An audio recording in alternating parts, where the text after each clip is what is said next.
But with an Apple phone, you really desire it. I mean, do you remember? Have you seen? I mean, I'd never queue myself, but the queues when one of the new phones comes out. Yeah, it's like sort of they're going to see some sort of pop star or something, isn't it? They come out like, oh. Very strange.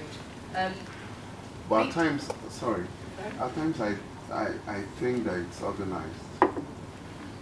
You think it's organised? What is organised? It's not.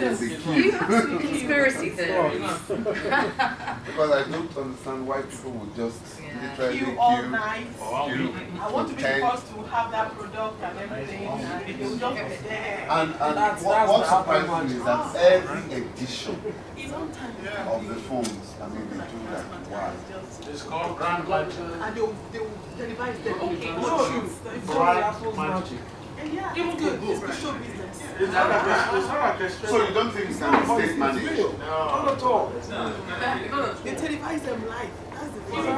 And they keep on updating people about happenings. They keep on news, CNN. They'll keep on updating them. See, people don't see Apple as phones or gadgets. They see it as part of them. It's not. No, you talk about Apple. What about Coca-Cola? No, what about Coca-Cola? All over the world. The bond between the customer, consumer, and Coca-Cola. If you understand the Apple product, like the iPad, they'll tell you that enhances your life. So it's not just about Apple. It's not just about Apple. You want in the world to make your life better. Talk about Coca-Cola. Let's just keep. All right, let's listen to everybody. Let's just take that point though, because you're a cynic. You're being cynical about it. Not necessarily all the time, but you're doubting them. Okay. Now, Apple are not stupid. They know damn well that if they got found out that they were paying people. Actually, They are dead. this has happened before. Now, what is it paying people to Rent a crowd. rent a crowd? There's rent a crowd. Okay, there's rent a crowd. Oh, BBC. You know, in the BBC, we've had some terrible. I mean, poor old BBC's been beaten up so many times. It continues to beat itself up. But people are being paid to do things, go on game shows. But let's just take your point. Play it out all the way. You're saying that they don't. I honestly believe that they wouldn't dare. It's too risky because of all their people. And there is a term called tribal, and you're going to hear that term again. Cult. And that is the cult, driving cults. Is to have a group of people that are absolutely 100% into that brand, and that is driven. That is being constructed or fed. Sorry, fed, not constructed. So, and those guys are so quick.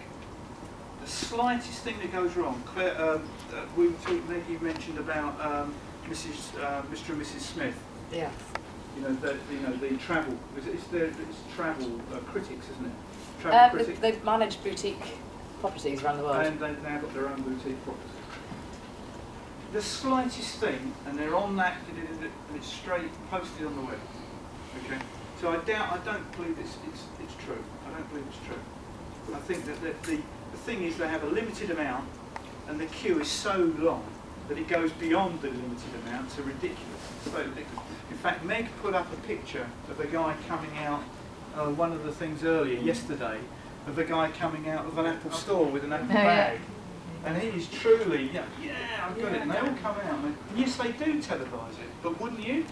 I know, you get the camera crew down there. If it was your brand, you'd invite cameras down to see, what's going on. The truth.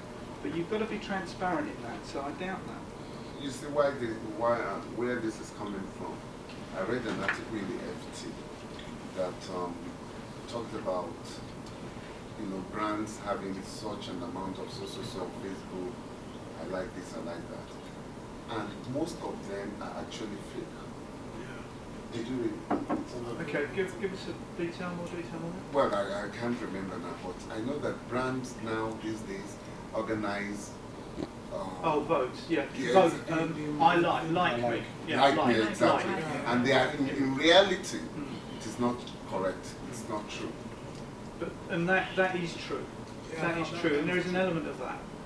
But the reality is that that doesn't last long. Because if you think about it, if I got, right, let's put it this way. We're running a course every week or every month. We run this course, okay? And let's say it wasn't particularly, it was okay. Well, we'll see, because we're going to ask you what you think of it. But let's say it's okay. But we get you to say you like it. Okay, you like it. Eventually you won't come back because you don't like the way that that's been forced on you. And actually there's no need for you to come back because you decided you weren't going to in the first place. So what I'm saying there is that people may say they like it, and it's a bubble, and it'll burst. And it won't create loyalty. It will just create noise. And that's the difference. It's just noise. So, exactly. So the noise, the brand noise, getting people interested in it, is getting their attention. And I think what I would suggest is you need to be clear the difference between attention and loyalty. All right? And we're going to be touching on all of that later on this afternoon about the difference between attention and loyalty. So I think you have similar examples of like the Apple situation. I think you see it in the music industry a lot, Yes. where I don't know, everybody knows who Nicki